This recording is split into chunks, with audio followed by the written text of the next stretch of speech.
moderator.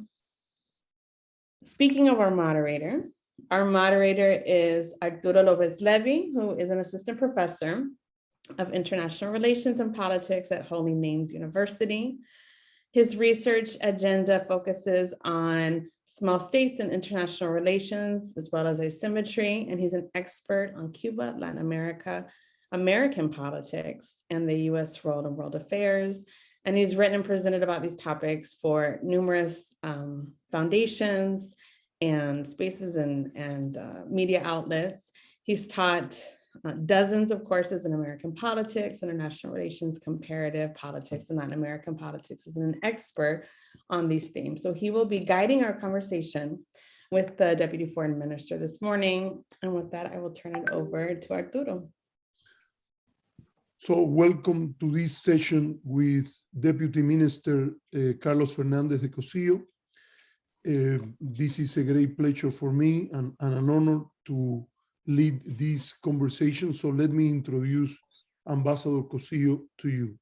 Ambassador Cossío, Deputy Minister of Foreign Relations of the Republic of Cuba, is a seasoned diplomat. He graduated from the Higher Institute of International Relations, Raúl Roa, in Havana, and he also has a PhD in political science from the University of Havana. Ambassador Cossío served in Cuban diplomacy in multiple areas, multilateral and bilateral relations. He was an observer, an electoral observer in the first democratic elections in post-apartheid South Africa. Later, he also was ambassador to South Africa in a later period. He was ambassador to Canada, and he was the Cuban head of delegation when Cuba played a very important role as guarantor of the peace negotiation in Colombia. Welcome, Ambassador Cossío, and the floor is yours. Thank you very much. I don't know how many people are online and how many we're talking to. We have 18 attendees. But I welcome you all. As you know, or as many know, my presence in Washington was due to bilateral conversations that we have with the U.S. State Department and the Department of Homeland Security to talk about migration issues. There is a long bilateral relationship on migratory issues between Cuba and the United States that is governed basically by 4 bilateral agreements that we have signed during the years, and that serve to comply with the mutual agreed target of avoiding irregular, insecure, and disorderly migration between the 2 countries. When these agreements are fully implemented, and life showed in 2017 and 2018, when they were implemented and when all parts of it were comprehensively put into place, it showed that we had the capacity to manage irregular flows of migration. In the past few years, that has not been the case. And for 4 years, we did not meet. So it is important for our 2 governments to have sat down, discuss our mutual interpretations of the situation today, to make a diagnosis of what is it that we're facing and which are the steps that needs to be taken so that we can again have the capability of managing irregular flows of migration to meet the targets that we have put in place. That is the reason why we met in this occasion. It is part of our bilateral relationship. Of course, it's not the whole of the relationship. But the context in which we do it is in the context in which there has been a fundamental setback from the steps that we took in 2015 and 2016 to move forward in the inevitable links between Cuba and the United States, in which both governments, in spite of our undeniable discrepancies in some political issues and some ideological issues, we agreed that it was important for both our peoples and that it was in the interest of both nations to move forward in trying to accomplish a better relationship. It was a very incomplete process. It was only the beginning. The main element of the U.S. policy towards Cuba, which is the economic blockade, a very overwhelming set of economic coercive measures, remained in place during that period. But there was the hope and there was a commitment from the U.S. government that eventually it would be lifted. And that was a priority of Cuba. And of course, it was a requirement if we were ever going to truly speak of normalization in our relationship. But since 2018, and most fundamentally since 2019, this process under the government of Donald Trump began a severe process of setbacks. The government set as a goal to exert maximum pressure on Cuba, basically economic pressure. It attempted to isolate Cuba with a total failure. It attempted to discredit Cuba internationally, again, with total failure, but it was successful in putting in place a set of reinforced economic coercive measures that strengthened the blockade and escalated it to a new qualitative dimension, different from the past, which has had a huge impact on the daily lives of Cubans. It has, of course, a great impact on our capacity to manage and develop our economy. And above all, it had a strong impact in the context of the COVID pandemic. Because in addition to the limitations that Cuba and every country encountered to cope with the health requirements and also with the economic requirements in the context of the pandemic, the US chose to reinforce its measures at that moment. The excuses were many, and those excuses are not repeated today by the current government in the White House, but yet the current government, the Democratic government in the White House, that repudiated the policy of Donald Trump, that committed to change it during the campaign, has done nothing to change it.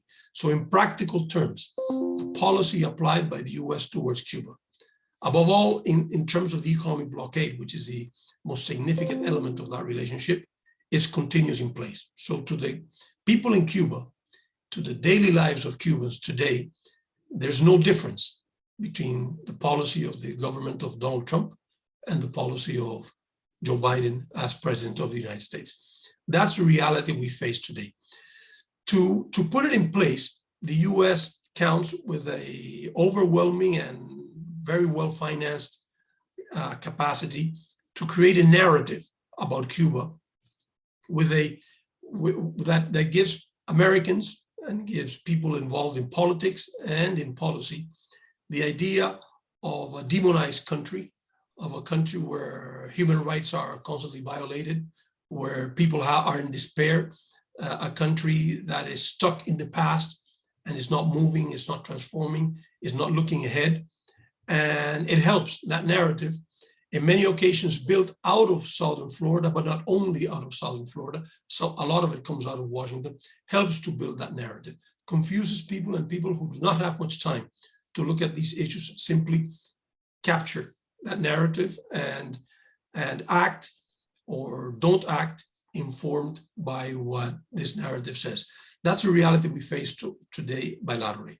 We are convinced that Cuba and the United States have many issues to discuss, and there are many areas in which our two countries could cooperate, could engage in spite of our differences. And if the policy of the United States today is not only to punish the people of Cuba, but it's also to become an obstacle in the way of greater links between Cubans and Americans, our aim is to try to go around that and to establish as many links as possible with all sectors and all walks of life in the United States. Among them, of course, with great importance, the people of Cuban origin, either born in Cuba or descendants of Cubans in this country. I would give that as an initial introduction. Thank you. Well, Ambassador Cossío, we already have two questions that you might address. The first, both of them are by Medea Benjamin. She asks, is there an issue to improve relations where we can get some support from Republicans in Congress? And she also asks, why is Cuba on the state sponsors of terrorism list of the State Department? Thank you. I believe there are many issues in which both Democrats and Republicans could get involved in pushing for a better relationship with Cuba. We've done that in the past. Perhaps the level of polarization that exists today in domestic politics in the United States has made that more difficult in recent years. But in the past, it was very common to have in Congress, in the Senate, both Democrats and Republicans involved in the belief that there should be a better relationship between the two countries, even though in many occasions there continue to be discrepancies in some issues, as discrepancies exist with many countries around the world. I'm sure the United States does not have a total identity or view with many countries with which it relates, and some of which are allies of the United States in many parts of the world. Well, I think that between our two countries, there could be a much better relationship, and we can learn from each other, we could engage with each other. Now, the list of countries that allegedly are sponsors of terrorism is a list of the Department of State. It is not an internationally recognized list. It is not a UN list. It's not a list of a regional organization. It's a unilateral US list of putting in place countries that allegedly are sponsors of terrorism. It is a list that unfortunately has been used not as a tool to fight terrorism, which is a legitimate fight, not as a tool to truly designate countries that are of concern, or real concern, because they could be a threat of terrorism. It is a tool that has traditionally been used to try to punish and denigrate other countries. There is no reason whatsoever why Cuba should be in that list. And it was put in January of 2021, as in the last days of the government of Donald Trump, the Republican government in the United States, as a measure to punish Cuba. No, I have spoken with no one in Washington that can honestly say that they believe that Cuba sponsors terrorism. And there's no indication. If one looks at the reasons claimed to put Cuba in the list, none of them can sustain a test of the truth or a check of facts. Cuba is truly a country that has been a victim of terrorism. So it is remarkable that the US can claim to do this. Now, the problem with this list is not only that it is slander and it tries to discredit Cuba, it has an immense economic impact on Cuba, because international financial institutions, international corporations, both private and state-owned in many parts of the world, fear the impact or the cost that they could have if they involve in a country that falls within that list. The overwhelming power and influence, above all in financial influence, of the United States in many parts of the world implies that countries are cautious in trying to deal with a country that's in the list. And to give you an idea, in the first 30 to 40 days of Cuba having been included in that list, over 30 financial institutions and banks around the world severed their relationship with Cuba. They said, look, we understand you're not a country of sponsor of terrorism. We have no problems with you. We're interested in business, but we fear we might suffer consequences if we continue to deal with you because you are in that list. And that is the impact of that list. Ambassador Cossío, in one of the questions that was posed to you was mentioned the relationship with Congress people that are from the Republican Party. We know that recently there was a fair in Cuba for American farmers, and there was a conversation that included President Miguel Díaz-Canel. Can you talk a little about what happened there and what is the state of the situation of possible food sales to Cuba by those states in the Midwest that predominantly are represented by Republican in Congress? Well, the relationship with the agricultural sector of the United States and Cuba is not new. And the meeting that took place is the first one after COVID, but it's a continuation of previous meetings that had taken place in the business sector with interest in Cuba. Cuba is a country that is an importer of food. We produce part of what we need, but we are an import. in the difference with this meeting is that for the first time, we did not speak only of trade, of buying products in the United States and the possibility of selling some from Cuba to the United States, but we spoke about investment in the agribusiness in Cuba, both in agriculture and in food production. There's some transformations taking place in the Cuban economy, some of them in the agricultural sector with new private companies coming up and small also state-owned companies that have been created, but the majority are not state-owned, they're private or cooperative. And there was a keen interest of the participants from the United States in wanting to involve themselves in this sector with investment, which also includes a level of trade, because when you invest, then you do not only purchase the finished product, but we need seeds, you need fertilizers, you need technology, all of which exist in the United States and from which Cuba could benefit for our own development in terms of food production and agriculture in general. Now, we tend to believe that the agricultural sector is not only Republican. We think that there must be some Democrats there too, and people perhaps from other parties or other political persuasions. But you're right when you say that an important part of them tell us when they do speak about it, that they support the Republican Party, that the area where they live, there's a greater support for the Republican Party. So it serves to show that the links of Cuba with the United States, it's not partisan. We have links with the Democratic Party, the Republican Party, and again, those that belong to other parties or that belong to no party at all. On the issue of Cuba on the list of nation sponsors of terrorism, can you tell us about the accusation that Cuba is involved on supporting groups in Colombia, and how, for instance, the Kingdom of Norway, that is the co-guarantor of the peace process with Cuba, has seen those accusations? The justification or the pretext used to include Cuba in the list in January of 2021 was that there was a presence in Cuba of a delegation of the ELN, which is the National Liberation Army, which is one of the guerrilla groups in Colombia. ELN had begun peace talks in Ecuador with the government of Colombia, of which Cuba was one of the co-guarantors together with Norway. At some point, the government of Ecuador decided that it did not want to host those talks anymore.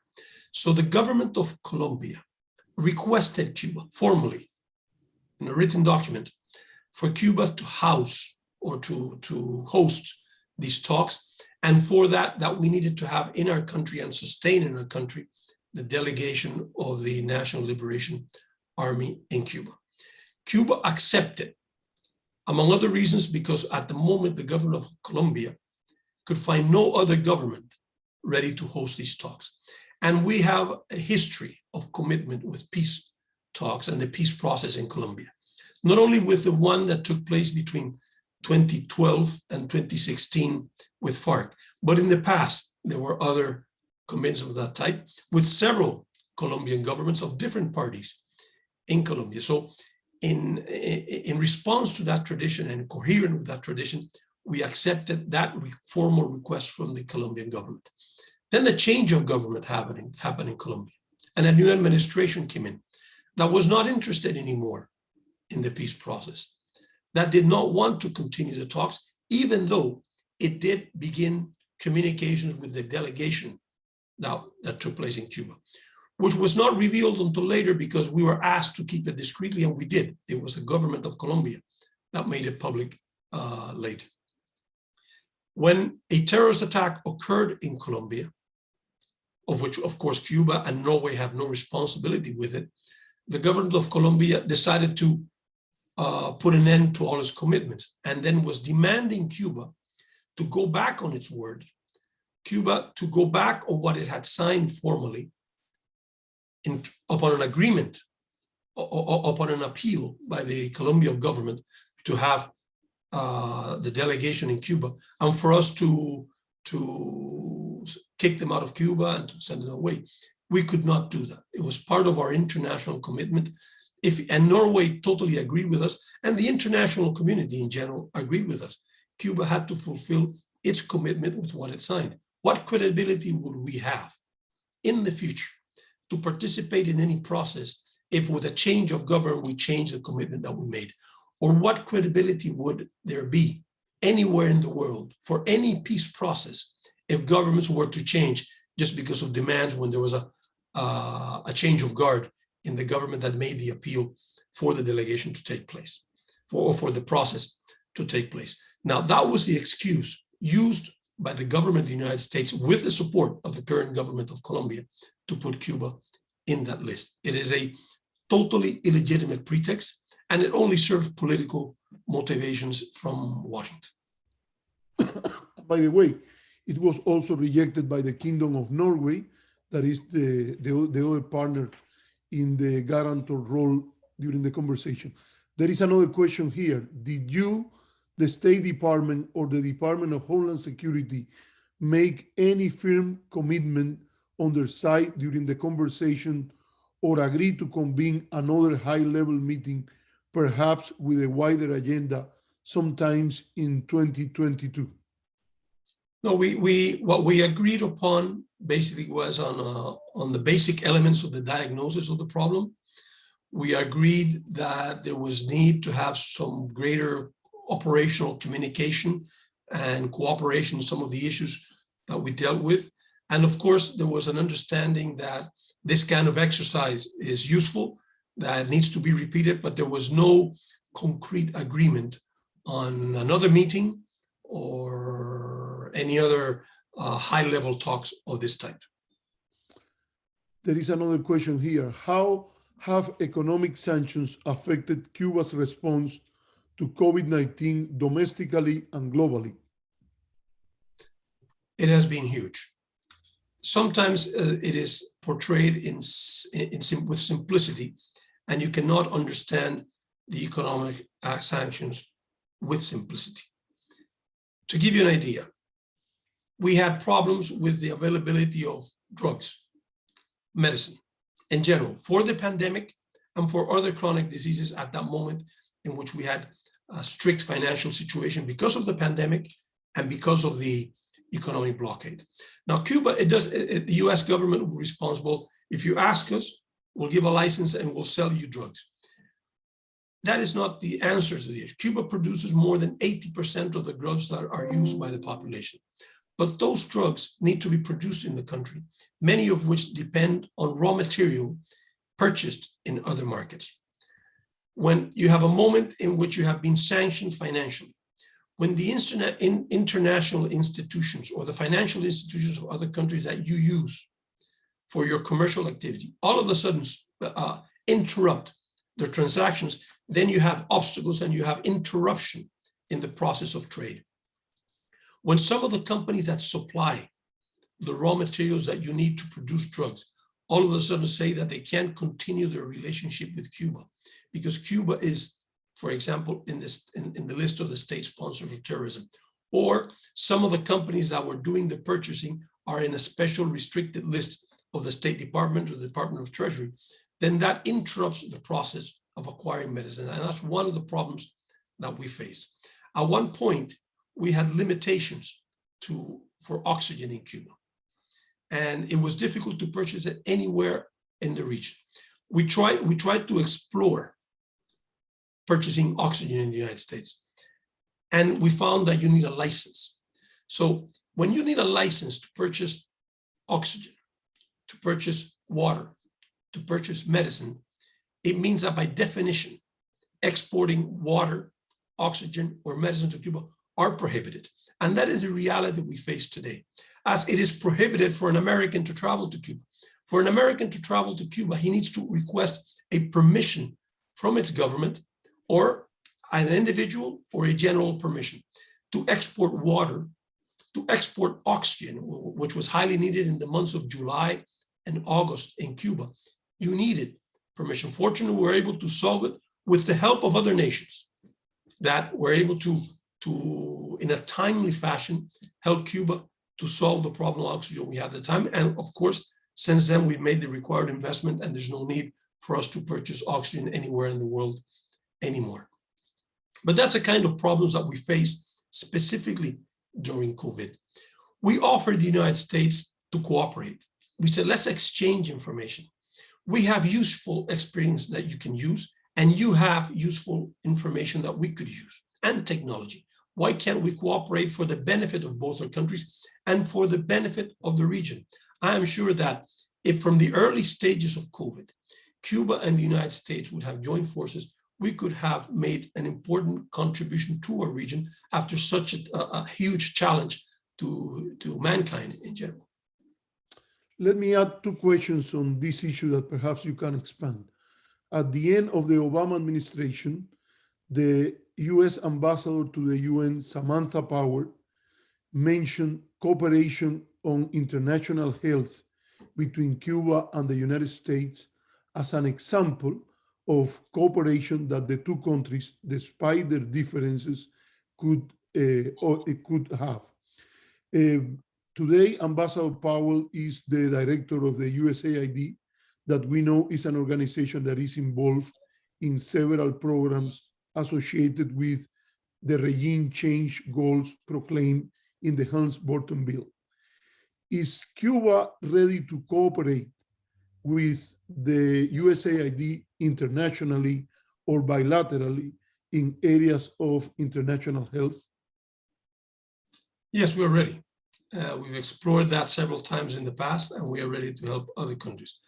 But the remarkable thing of the story you're mentioning is that at the time when those comments were made, Cuba was being celebrated by the US government, by the Secretary General of the UN, by the Director General of WHO, by PAHO, by everybody, by people all over the world, because of Cuba's important contribution to healthcare in most countries of the third world. Our doctors, the training in Cuba of doctors, of thousands of doctors in many countries around the world, that was praised. And it was logical to be praised because the impact of Cuba's cooperation had an influence in saving lives in many countries, in providing for the first time medical services to populations that live in depressed conditions and had never ever had medical services, and that their governments wanted to provide them, did not know how, so then appealed to Cuba so that we could help. That was the situation they, and it was praised as it should be. It has been traditionally praised by the UN. The Trump administration chose to change the narrative and to say that these Cubans are slaves and that Cuba is practicing human trafficking.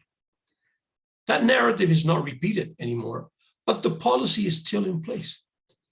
It's a policy that aims to deprive millions of people in Latin America, in Africa, and in other parts of the world of medical services that were provided thanks to the participation of Cuban technical personnel, medical personnel, and these countries suffer being accused of participating in human trafficking because the United States simply chose to define it that way. It's a type of narrative supported by millions and millions of dollars of propaganda to try to discredit Cuba and to damage the Cuban society and the Cuban nation as a whole. On Monday, Minister of Foreign Affairs of Cuba, Bruno Rodriguez Parrilla, denounced the exclusion of Cuba from the Summit of the Americas. It is clear that under the auspice of PAHO, there is a negotiation or a conversation about a hemispheric healthcare compact. Well, the question will be, what can Cuba contribute to this discussion of which it has been excluded, allegedly, according to the Minister of Foreign Relations of Cuba? Well, Cuba has already contributed more than any other country in the hemisphere in providing healthcare and saving lives in our region as a whole. So the contribution can be significant. We have the experience. We've been there. We've been in the communities. In many countries, almost all countries, almost every country in the region, we've trained many of the doctors that perform in those countries. So we have a record of experience that can be helpful if you're going to talk about a general scheme for the region. Now, if you're going to leave that only in the hands of the multinational corporations that control the production of drugs, that control the insurance companies, and that control the medical organizations that profit from healthcare, which is a human right, then it's not going to be anything solving the problems of the region. It will not be helpful to the communities that do not have access to healthcare. And I'm talking about millions of people in this hemisphere. So we believe that Cuba's contribution, without impositions, without wanting to be a protagonist, but Cuba's contribution, and above all, Cuba's experience, would be helpful in putting together a plan if the aim is truly to benefit the people of the hemisphere. I just wanted to take notice that we have by now 26 participants in our conversation. There is another question. The Biden administration seems to be capitulating to the Republican Party in South Florida over and over again. The Democrats do not seem poised to take Florida back in any foreseeable future or upcoming election. What can Democrats who want to continue to push for engagement and the improvement of bilateral relations specifically do to encourage the party who are the Democrats who are more willing to capitulate to Republicans to push the Biden administration to engage? In short, why might we do to get more Democrats on the side of engagement? I don't know if, well. That issue falls into domestic policy of the United States. I don't want to get into that. But I can say is the following. For us, perhaps we could be mistaken, but US policy towards Cuba or US policy towards any country should follow the interest of the US as a nation, the national interest as a whole. It should not be limited or strictly tied to electoral politics or electoral ambitions. That is what one would expect. It is difficult for Cuba or for any country to try to engage with the United States, having to follow the domestic realities and electoral ambitions on one state or one region in the country. And it is a pity that the policy is openly portrayed in that fashion. It is a pity that policy is made because of fear of political electoral costs, or is portrayed in order not to insult the perception that exists in one region of the country, even knowing that that perception is far from the facts, is far from reality. Well, two things to add into this question. The first one is that this is the Madison Doctrine about how the political system of the United States was created, precisely to avoid the representation of narrow interests above the national interest of the United States. So your regret is in some sense very American, in the sense that the way it is designed. And I want to share the information that some months ago, 114 members of Congress of the Democratic Party, meaning the majority of the Democrats in the House, they wrote a letter to President Biden asking for a change in the policy towards Cuba. So there are, I think that this letter provides some important cues of policies that can be pushed for and represent better not only the Democratic Party, but as the ambassador reminds us, the national interest of the United States. And thank you for that. As an American, I'm a Cuban, but I'm also an American. And as an American, I thank you for reminding us about that. So let me ask you, there is also on the issue of Cuba, there were other areas of law enforcement, of rescue in the high seas and things like that, that were left without continuation by the Trump administration. Is there any disposition that you notice in Washington or that you bring from Cuba to reconnect on these areas? There were agreements signed, relevant agreements, I would say, in areas that are and should be of mutual interest. For example, communication and cooperation to fight terrorism, communication and cooperation to fight drug trafficking, organized crime, human trafficking, counterfeit, issues on cybersecurity. All of those agreements were in place. All of those agreements, one would think, are of logical interest to the United States. And they are, I can assure you, of interest to Cuba. It is logical for us to engage. We engage with other countries in the region. And I think that it would be in the national interest of the United States, as is in the national interest of Cuba, to try to cooperate. None of this solves our political problems. None of this solves the discrepancy that we could have. But we should not allow ideological differences for us to stop fulfilling our commitments with our own peoples in fighting organized crime, terrorism, drug trafficking, trafficking persons, cyber attacks, etc. Thank you. There is another area in which we have seen some public opinion and discussion about the convenience or not of retaking the road, or the Obama's road at the end of his term. Some people are claiming that after July 11, a large group of Cubans has been arrested and there has been long sentences for actions that they took in the protests of this day. There are more and more information about the role of some organizations outside outside Cuba, some of them that receive money from the National Endowment for Democracy and from the USAID that played a role promoting this type of protest. So in some sense, there is a commitment, or some people claim that there is a moral commitment by the United States and these organizations to a solution to the problem that they are in jail with these long sentences. Is there any possibility that an improvement of relations create an atmosphere in which the Cuban government can exercise some kind of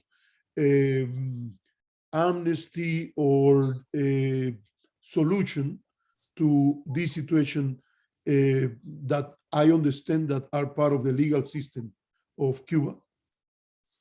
Well, we have a long-standing position, and we've said that many times, and we said it during the Obama years, and we repeated that with the United States, we are ready to discuss any issue, that nothing is out of the table if we're going to bilaterally discuss. But on the issue that you're mentioning, there's already, unfortunately, a very well-established narrative that comes all from the same source, that repeats several ideas constantly and by many, many people without facts being checked. It all comes from the same source. To give you an example, they say that thousands of people went out in the street in Cuba to protest peacefully on July 11th. If thousands of people went out to protest peacefully and a few hundred were detained and prosecuted, how can you claim that people were jailed or repressed for peacefully protesting? What happened to the other 9, 10, 14,000 that protested and never went to jail, were never visited by police, were never even questioned? The people that were questioned, the people that were detained, and the people that are being prosecuted are the people that broke the law in Cuba. To attack or to attempt to attack a police station in Cuba, it's against the law.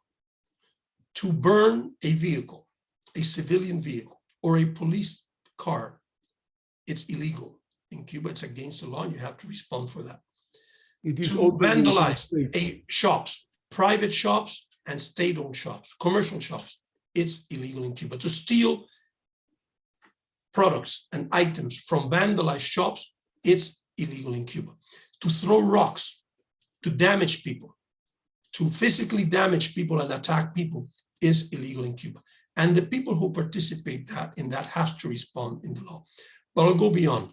To receive orientation from abroad, on the phone, from the territory of the United States, to vandalize on the basis of promises of payment, or the promises of being given a visa to migrate to the United States, is against the law in Cuba. And the people who participate have to respond to the authorities. And that is what has happened in Cuba.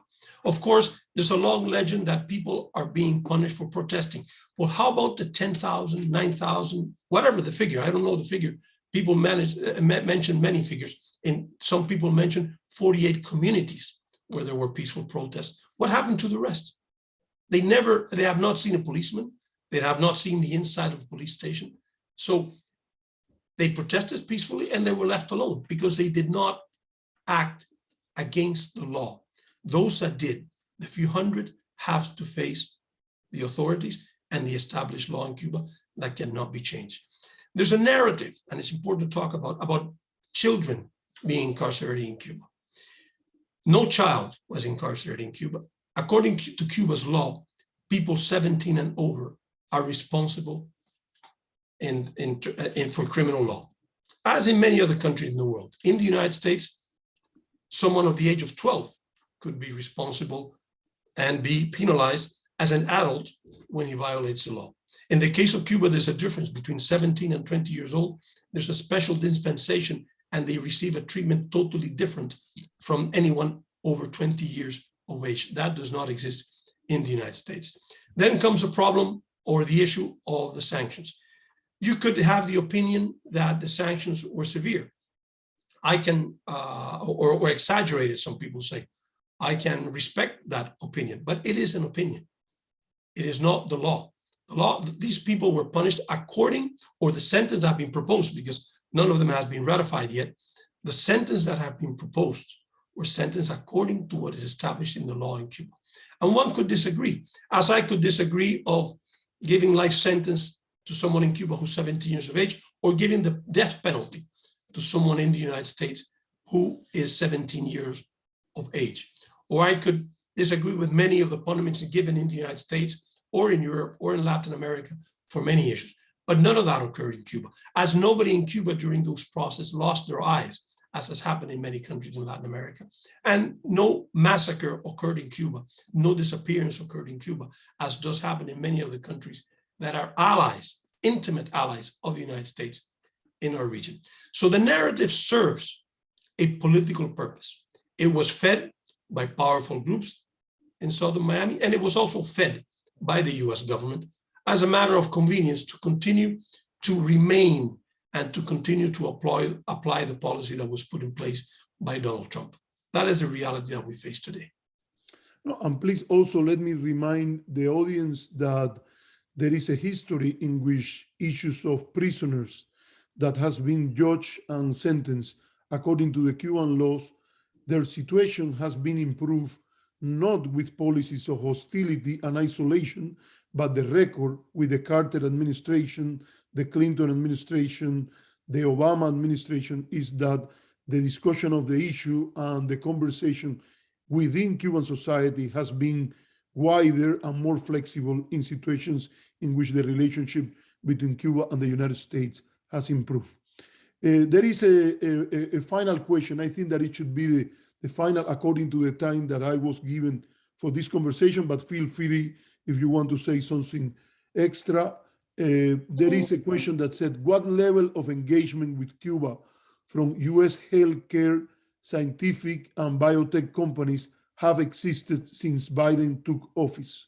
For example, President Diaz-Canel recently met with the president of Operation Walk, and 2 Nobel Prize winning scientists from the US are presenting this week at the 2022 BioHavana inaugural conference. There has been some exchange. I would say not much. And I would say far from what could be occurring and the potential that exists, and far from the interest that exists both in Cuba and the United States within the scientific community in the specific area of health for further engagement. It is surprising that that does not occur, again, after suffering such a severe pandemic that has damaged the whole world and humanity as a whole. We hope that one way or the other in the future, with the support of the US government, or in spite of the obstacle posed by the US government, that we can continue to engage and expand our communication with the health and scientific community in the United States for peaceful purposes, for purpose of improving the lives of people, for purpose of engaging and advancing the area of science and health that is so necessary for everybody. Thank you very much, Ambassador Cossío. Those are the questions that I saw, plus some that I add. I want to call Natasha Bagnan from ACERE, the organization that is sponsoring this brief, and ask her if she wants to add something. It has been a great pleasure again. It's a pleasure for me to be a moderator in this debate and have in this conversation. And I'm glad that you were able to answer most of the questions that were posed by, we have a high number of 28 at some point. So Natasha, you wanted to say something?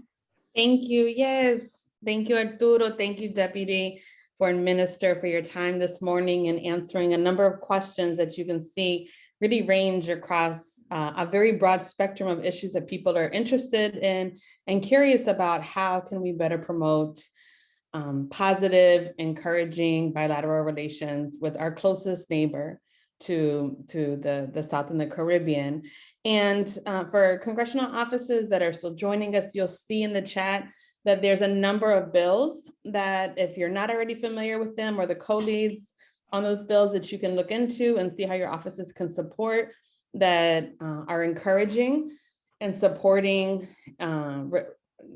closer bilateral relations, including on issues like trade. The letter that was posted, also signed by 114 members of Congress, that was sent just a few months ago to the Biden administration. Those members have yet to receive a response from the administration, but request things that you heard the Deputy Foreign Minister talk about today.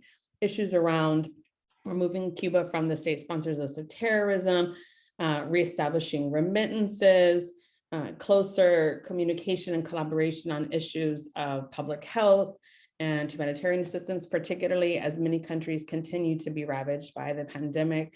There's a lot of issues of mutual collaboration and cooperation that could be encouraged during this time, where we really are seeing that being promoted in the world, and yet we haven't had that for several years now with Cuba. If your offices are interested in learning how you could support or lead or co-lead resolutions, bills, amendments, appropriations processes related to any of these issues, or how to further promote closer dialogue and exchanges, including on things that are critical like climate justice and climate change, and how we can, in a more collaborative fashion, respond to that with Cuba, then please reach out to us. I'll make sure to drop our contact information in the chat, or reach out to some of the congressional leads who have long been champions on these issues. There's some additional resources in the chat as well for what responsible engagement can look like. There's many, despite what the popular narrative may be, there have long, for years, been many congressional supporters and allies and leads that continue to demand for a different policy response and relationship with Cuba, for the benefit not only of U.S. residents and citizens, but for Cubans as well. Thank you all for joining us. Thank you, Deputy Foreign Minister. Thank you, Arturo, and we hope to be in touch soon. Gracias. Bye.